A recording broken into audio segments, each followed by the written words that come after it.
Managing Siri and Dictation settings on your iPhone 16 helps you control voice input features and maintain your preferred privacy levels. Here's how to adjust these settings. To begin, swipe up from the bottom of the current display to navigate to the home screen. From the home screen, tap on the settings icon. Once you're in the settings menu, scroll down and tap on Screen Time. Navigate to the Restrictions section and then tap on Content and Privacy Restrictions. To continue, tap on Intelligence and Siri. In the succeeding menu, scroll down to the Siri section and locate Siri and Dictation.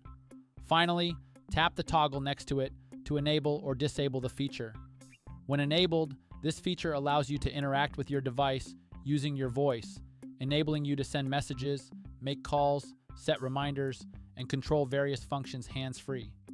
Disabling this feature, on the other hand, will turn off both Siri and text dictation functionality across your device.